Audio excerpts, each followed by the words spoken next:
Olá, gente. Estava na transmissão, mas a transmissão caiu. E aí, por conta de... E aí eu tirei aqui do Wi-Fi, coloquei no meu 4G. Vamos ver se o problema é do Wi-Fi aqui. Hoje é do Wi-Fi aqui de casa. Vamos ver se hoje... Oi, Lu! Linda do meu coração. Vamos ver se hoje... Sai, Lu, tô esperando suas alegações finais, hein? Tô esperando seu esboço das alegações finais, tá? Melhorou a imagem? Ah, que bom, fico feliz. Bem, gente, boa tarde pro pessoal aí de Aracaju. Delta Amapá. Ah, é verdade, eu tô devendo essa correção da prova de Delta Amapá. Eu vou fazer essa correção, sim. Eu vou fazer essa correção da prova de Delta Amapá. Te prometo isso. Pessoal de Duque de Caxias, um beijo. Mas vamos tentar fazer essa correção. Eu vou ver... Hoje eu lancei uma... Eu prometi, que a gente promete que tem que fazer... Eu lancei pessoal aí de Sete Lagoas, pessoal de Belém do Pará. Beijo enorme pra vocês. Tô pensando seriamente de ir pra ir pra ver o Sírio, se Deus quiser. Mas vamos lá. Pessoal de Maceió, pessoal de Teresina, de Manaus, de Castelo, Espírito Santo, Rio das Ostras, Rio de Janeiro. Oh, que delícia. Pessoal, como é o nome do lugar? Mato Grosso do Sul, mas como é o nome do lugar? Eu não vi. Pessoal aí de Goiás, ex-aluno da Emerge. Um beijo enorme pra você. Embu das Artes. Vamos lá, Espírito Santo, Fortaleza, São Paulo. O pessoal do Espírito Santo que eu amo demais. Giovane de Fortaleza. O Giovane, um beijo enorme para você, querido. Pessoal de Campo Grande, Araçatuba. Pois é, hoje nós vamos ter 2 lives. Eu marquei agora, Jucimeira, beijo para você, pessoal de Manaus, do Maranhão. Que bom, fico feliz. Eu marquei 2 lives. Eu marquei uma live agora de 3 horas, que eu entrei um pouquinho atrasada, e marquei uma live pra noite. A live da noite, eu pedi pra que vocês... Não sei se vocês viram o meu Instagram. Não, nós estamos começando ainda. Não sei se vocês viram o meu Instagram. Oh, meu amor, que coisa boa. Fico muito feliz. Muito feliz. Meu amor querido, você falou que é meu fã. Ai, meu Deus, fico muito feliz, muito feliz. Mas vamos lá. Olha só. Então, eu marquei uma live à noite... E eu coloquei lá no meu Instagram, sabe? Eu coloquei no meu Instagram para que vocês escolhessem um tema para falarmos na live da noite, né? Então, é assim, eu vou dar quando fosse tipo 8 horas da noite. Ô, Léo, que coisa boa. Muito obrigada pelo seu carinho. Quando for 8 horas da noite, eu vou dar uma parada lá na pesquisa e vou ver quem que escolheram mais. Pelo que eu... vejo, pelo menos pelo que tá lá até agora, o que estava ganhando era a imputação objetiva, né? Mas vamos lá, se vocês quiserem colocar lá o que vocês... Eu acho também, não tenho certeza absoluta não, mas vocês quiserem colocar lá o que vocês gostariam que eu falasse na live da noite, podem colocar, que eu faço com muito carinho, tá bom? Imputação objetiva, se for, não é um tema assim muito bom pra OAB não, sabe? Mas... Enfim, você quer fazer de OAB, quer dar a sua sugestão, vai lá e coloca lá o seu tema, joia? Bem, queridos do coração, agora para essa... Vai fazer a prova do Mato Grosso? Isso, Josi, perfeito. Agora, se a correção da prova do Amapá ganhar, eu faço. Se não ganhar, de qualquer forma, eu prometo que eu faço amanhã a prova do Amapá. Sem possibilidade, amanhã já fica certo. Se a prova do Amapá não ganhar hoje, eu amanhã faço a prova do Amapá. Tá joia? Muito bem. Agora, falo de prova pra defensoria, eu falo de direito penal, né? E aí eu falo o que der pra falar de direito penal, o que você quiser ouvir de direito penal, você sugira lá, que eu venho falar aqui pra você sim, tá, meu amor? Muito bem. Então, queridos, vejam, com relação à pessoa que vai fazer prova de delegado de Mato Grosso, na semana que antecede a prova de Mato Grosso, eu vou fazer todo dia live para a prova de Mato Grosso. Vou todo dia fazer uma live para essa prova. Todos os dias vou entrar falando de um tema que vai cair na prova aí de Mato Grosso. Ô, pessoal do Guarujá ligado aqui na aula, que coisa boa. Beijo para todos vocês do Guarujá, viu? Então, vamos lá. Vamos falar o seguinte, então, queridos. A nossa live de hoje, vamos começar a live de hoje, especificamente de agora, das 3 horas da tarde. Vamos começar aqui. Então, bota lá. Esses temas que vocês estão sugerindo, vocês têm que ir lá no meu Instagram e tem que colocar. Porque aí... Ô, Marcel, que coisa linda de ler. Muito obrigada pelo seu carinho. Vocês coloquem lá no Instagram, que aí o que ganhar eu vou fazer. Mas aí tem que escrever, porque eu prometi que eu ia fazer aquilo que tivesse sido mais pedido. Mas aí, gente, tem gente que coloca assim, ó, teoria do delito. Gente, teoria do delito é o livro todo. Como é que eu vou colocar? Como é que eu vou fazer numa live o livro todo? Não tem condição, né? Tem que ser um tema específico. O que você quer saber sobre teoria do delito? Não é assim? Então vamos lá. Queridos, deixa-me então começar aqui. Ah, você também, meu amor. Aí não dá, né, pra fazer na live o livro todo. Mas vamos lá. Deixa eu começar a fazer aqui então o meu periscope nesse tema da agora de 3 horas da tarde. Eu faço todos que vocês quiserem, mas tem que colocar lá. Mas esse da agora, preste atenção aqui. Vocês sempre escutaram essa história, dessa discussão, não é? De se crime é fato típico ilícito ou se crime é fato típico ilícito e culpável. Vocês sempre escutaram isso, não escutaram? Vocês sempre ouviram isso, não ouviram? Pois bem, aí eu queria contar pra vocês uma história. Uma vez eu fui assistir, há alguns anos atrás, há muitos anos atrás, há uns 10 pelo menos, a prova de um aluno meu que estava passando no Ministério Público e fui assistir a prova oral desse meu aluno. Perguntaram pra ele, então, se o crime era fato típico. Não, perguntaram pra ele o seguinte: se o crime era fato típico ilícito ou fato típico ilícito e culpável, qual era a opinião dele. E aí ele começou a desenvolver, falou bem, mas chegou uma hora lá que ele disse assim: bem, com isso nós podemos dizer que se a pessoa é finalista, disse esse aluno, disse ele, se a pessoa é finalista, o crime é fato típico e ilícito. A culpabilidade é mero pressuposto para aplicação de pena. Aí eu coloquei a mão na cabeça, falei assim, não, tava tão bem, não precisava nem ele ter falado isso. Tava tão bem. Ele errou. Ele errou. Agora, por que ele errou? Você já deve ter ouvido falar isso. Você já deve ter ouvido alguém a falar sobre isso. Ouvido alguém falando sobre isso, perdão. Vocês já devem ter ouvido alguém atrelando essa história de crime ser fato típico ilícito ao finalismo, não é? E isso está equivocado. Deixe-me explicar uma coisa para vocês. Primeiro, que essa divisão bipartida ou tripartida de crime, ela serve ao finalismo. Uma divisão bipartida não serviria ao causalismo, tá? Agora, uma divisão bipartida ou uma divisão tripartida serve ao finalismo, sabe? Então, olha só, a história é assim. A rigor, vamos verificar. Pro finalista, há finalistas que dizem que crime é fato típico, ilícito e culpável, e há finalistas que dizem que o crime é fato típico e ilícito. E só uma observação. Welsel, criador, pai do finalismo, entendia o crime como fato típico, ilícito e culpável. Certo? Então vamos entender por quê. Vamos lá. Vamos verificar, então, no primeiro ponto, que isso serve, para qual teoria sobre conduta isso serve e qual foi aquela que foi adotada no Código Penal. Então vamos lá. Veja só. Existem duas principais teorias sobre conduta, pelo menos para nós. Teoria causalista, teoria finalista. A teoria causalista fazia com que o dolo fosse lá, entendia que o dolo estivesse lá na culpabilidade.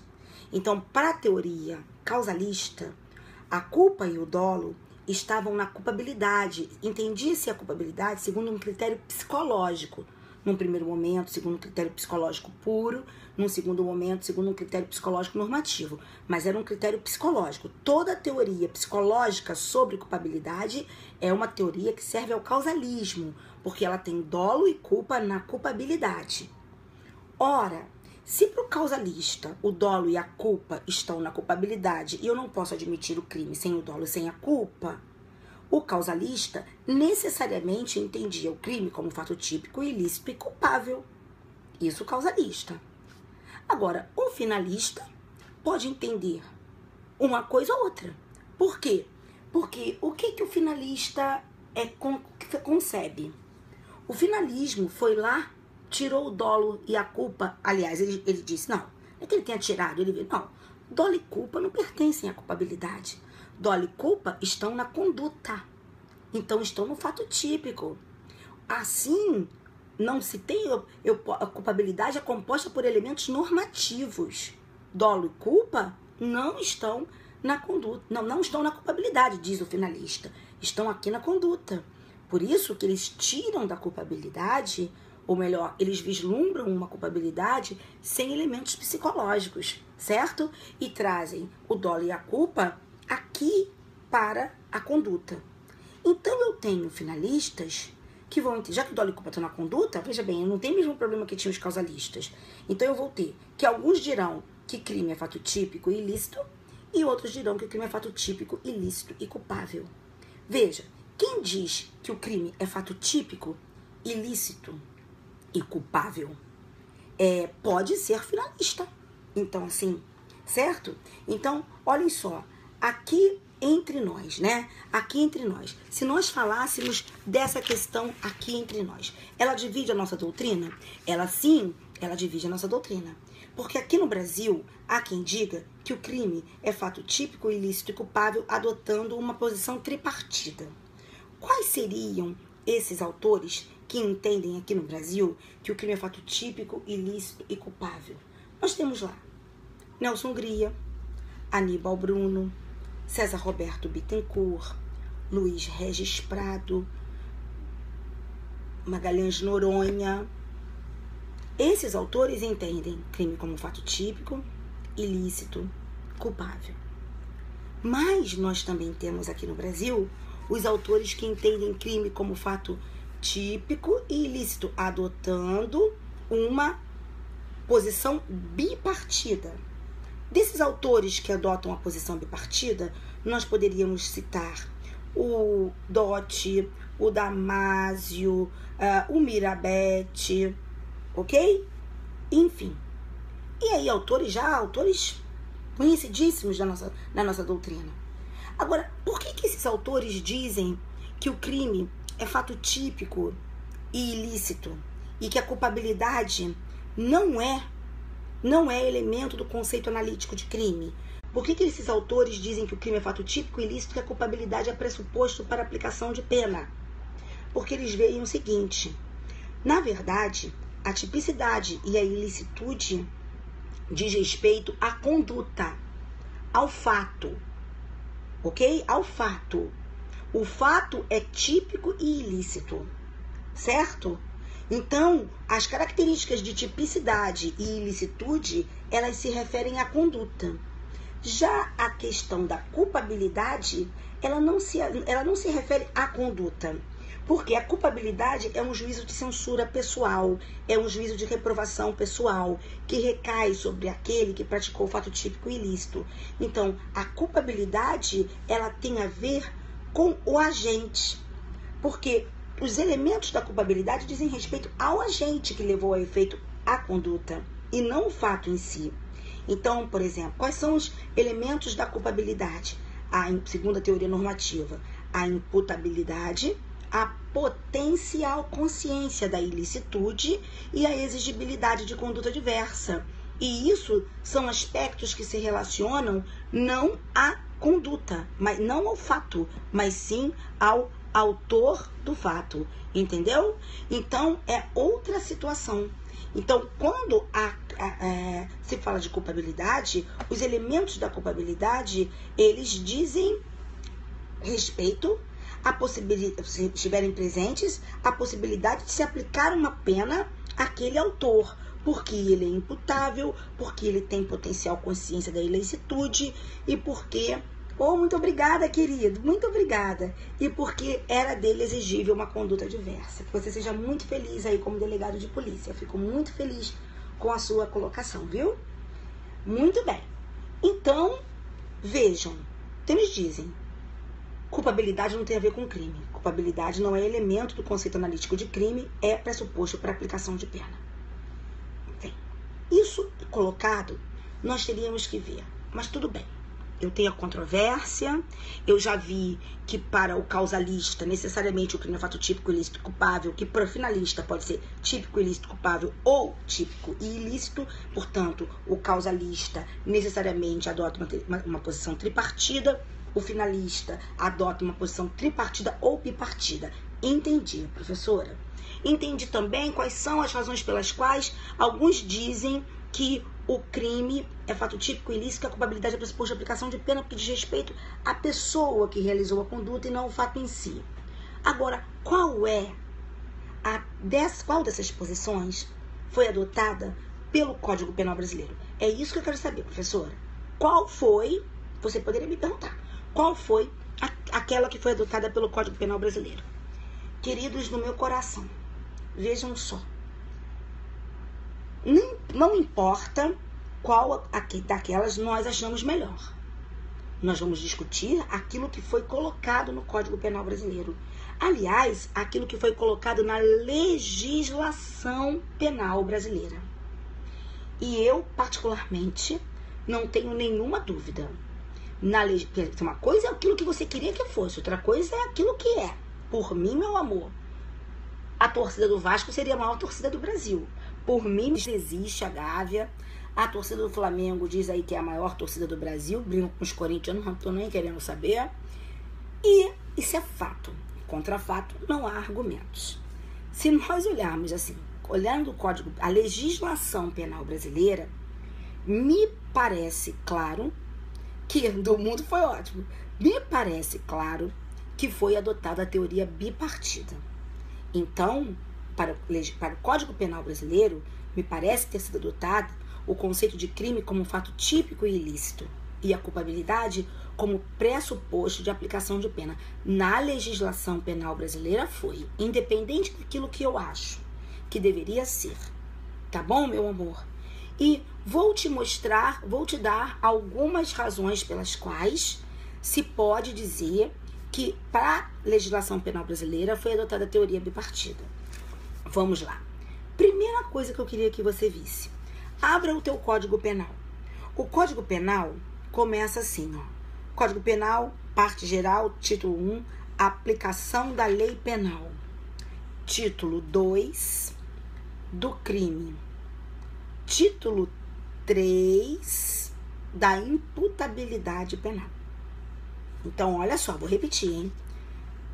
É parte geral, título 1, aplicação da lei penal. Título 2, do crime. Título 3, da imputabilidade penal. Queridos, a imputabilidade penal é elemento do que mesmo, hein? Subam aqui as respostas. A imputabilidade penal é elemento do que mesmo, hein?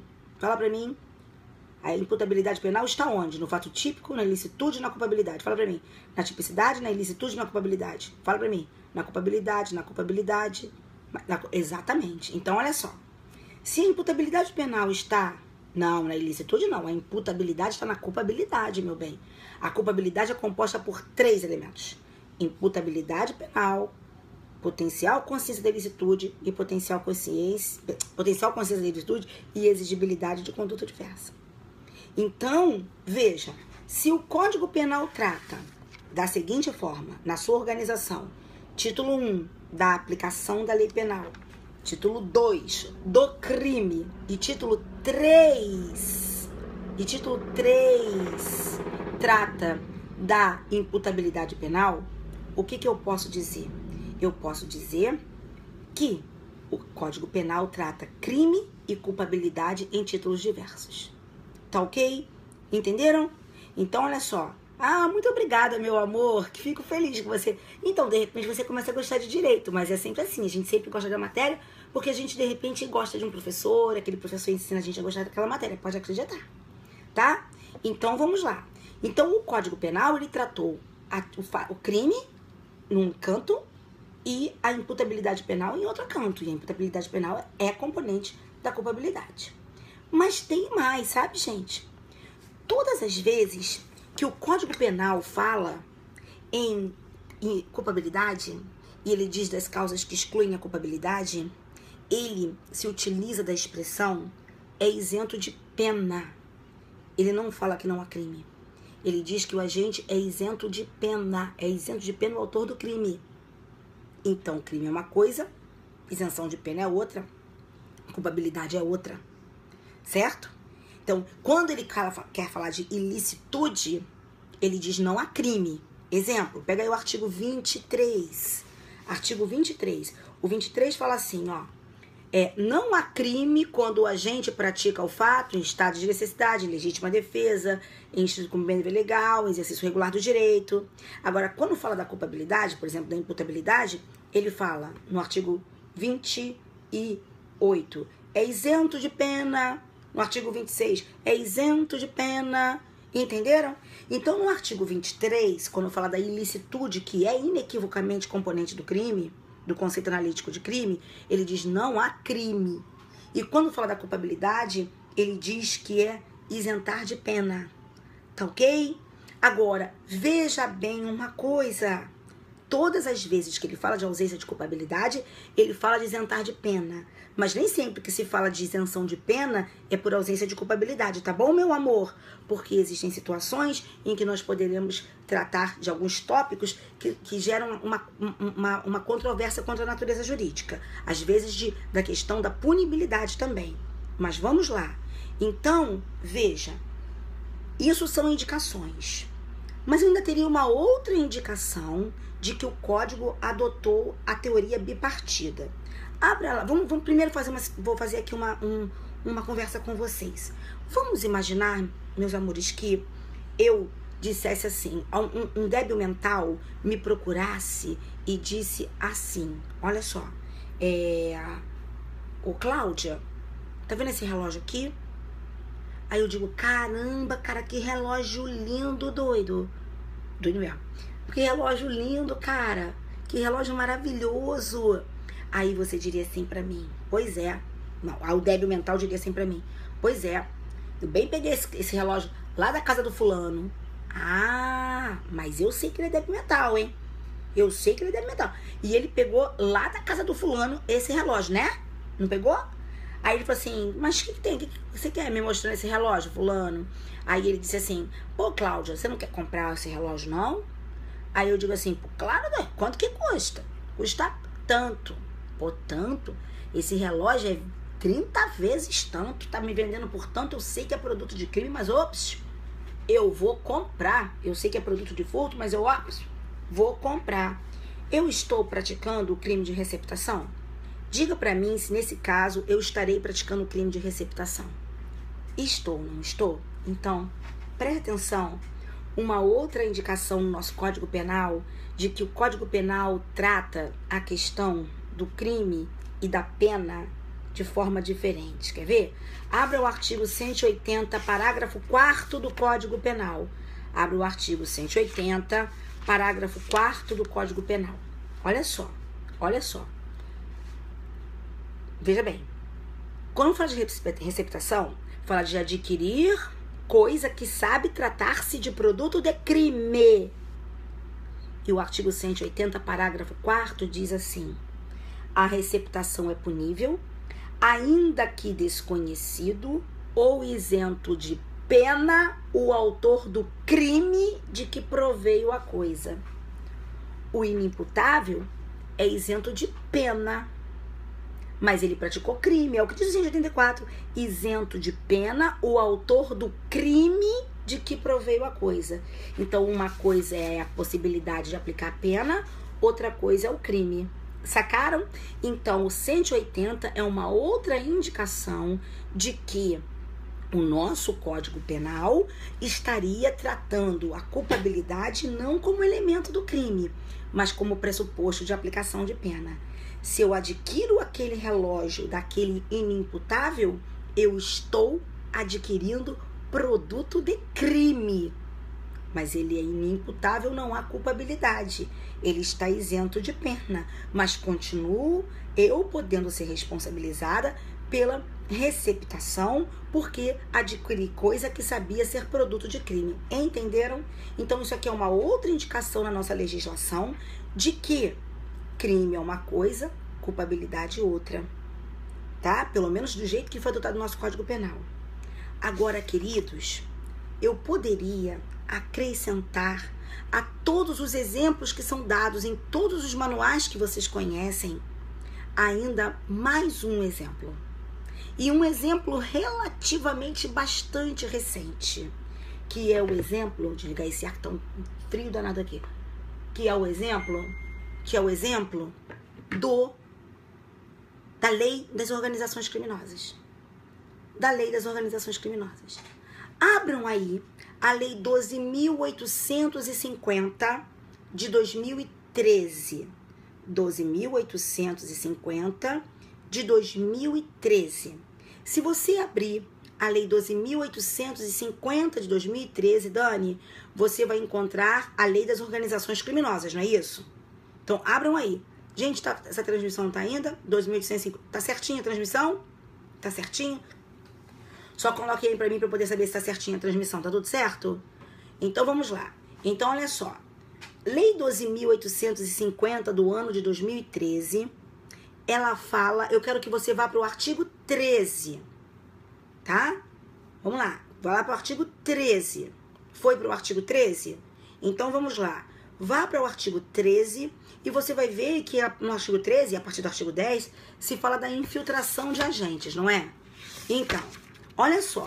Tu sabes qual é uma das questões, assim, mais debatidas entre nós? É a questão do agente infiltrado.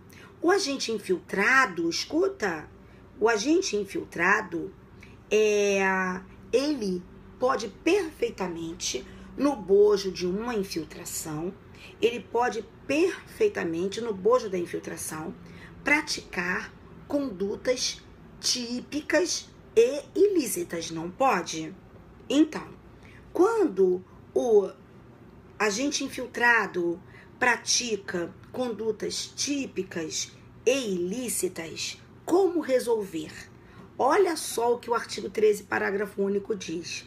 O artigo 13, parágrafo único da 12.850 diz assim, olha só, mataram Jair, Ele diz assim, não é punível no âmbito da infiltração a prática de crime pelo agente infiltrado quando inexigível conduta diversa. Tá? Então eu não posso puni-lo quando o autor de crime, a prática do crime, quando inexigível conduta diversa. Gente, a exigibilidade de conduta diversa é elemento de que... é elemento da tipicidade, da ilicitude ou da culpabilidade? Fala pra mim. Da tipicidade, da ilicitude ou da culpabilidade? Diz pra mim. Fala pra mim. Da culpabilidade. Então ele tá dizendo o seguinte, ele praticou crime, mas é inexigível conduta diversa, ou seja, não há culpabilidade, não posso punir. Entendeu? Então, olha o que ele tá falando. Quando o cara praticar crime, mas for inexigível conduta diversa, eu não posso punir o cara. Então, uma lei bem mais recente do que a parte geral de 1984 ou a parte especial lá da década de 40, uma lei recentíssima que diz crime e pena, crime e culpabilidade diferentes. Entenderam o que eu quero dizer? Então, ele praticou crime, mas é inexigível conduta diversa, eu a ele não posso aplicar uma pena. Sacaram? Entenderam, queridos?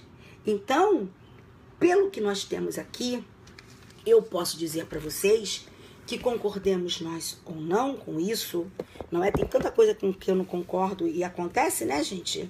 Não é? Então, concordando ou não com isso, o crime na lei, sim, os tribunais superiores, no mais das vezes, usam o crime como fato típico ilícito. Então, na legislação penal brasileira, o conceito parece ter sido utilizado como sendo um conceito com face bipartida, certo? Então, o que eu posso... Olha só, eu não estou falando... Escute só, você que perguntou assim, professor, isso é majoritário? Deixe-me falar novamente para você. Nós não estamos discutindo aqui o qual certo, qual errado. O que é majoritário, o que é minoritário. Aqui, nós estamos discutindo o que foi adotado na legislação penal brasileira. Tá, meu amor? E pelo que foi... Por exemplo, para mim, se você perguntar para mim, eu vou dizer para você que o crime é fato típico, ilícito e culpável. Mas nós estamos analisando o que está na lei.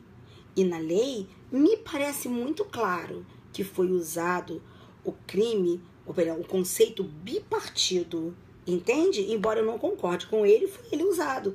Por isso que eu dei aquele exemplo. Se dependesse de mim, não existiria Flamengo, não existiria Gávea, tá? Não existiria nada de Flamengo na minha vida. Mas existe Jesus, inclusive tem um filho flamenguista.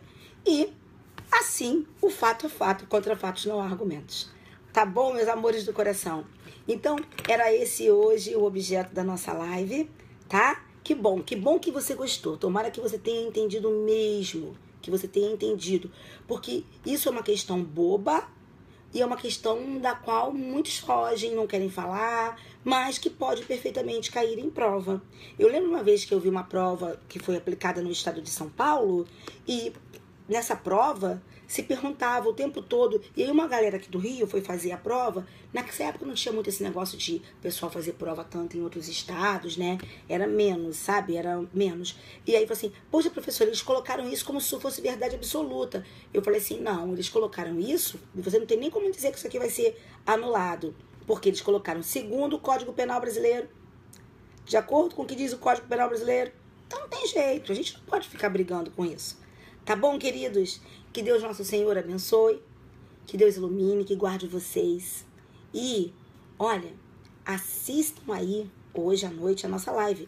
E coloquem lá qual o tema que vocês gostariam de ver para nossa live de hoje à noite, tá? Eu tô ficando assim muito longe do Periscope e eu gosto muito do Periscope. Eu falei pro meu marido hoje, marido, hoje eu quero 2 horas que você me libere para eu fazer meu Periscope, tá? Porque ele vivia brigando comigo. Toda hora, meu amor, toda hora. Eu falei assim, não é toda hora. Agora tem um tempão que eu não faço. Mas o marido liberou, tá? E aí eu vou fazer o meu Periscope. Joinha? Então, claro, brincando, que eu não preciso de ninguém para me mandar, nem para me deixar fazer nada. Mas é uma forma carinhosa de me referir ao meu marido, que é gente muito boa. E para que a gente viva bem, a gente deve ser sempre assim, né? Um casal tem que ser assim. Um agrada o outro, não é, gente? Um tem que agradar o outro, não é? Porque a gente só pode querer ser agradado quando a gente agrada também, não é, meu amor? A vida é sempre assim, tá? Fiquem... Como é que é? O marido deixa ela fazer. Muito engraçado. Não, ele deixa. Ele é gente... Ele é gente boa. Muito gente boa, meu marido. Meu amigão. Tá? Fiquem com o nosso Senhor. Que Deus ilumine, proteja e guarde vocês. Sempre, sempre, sempre. Até a noite. Tchau, gente.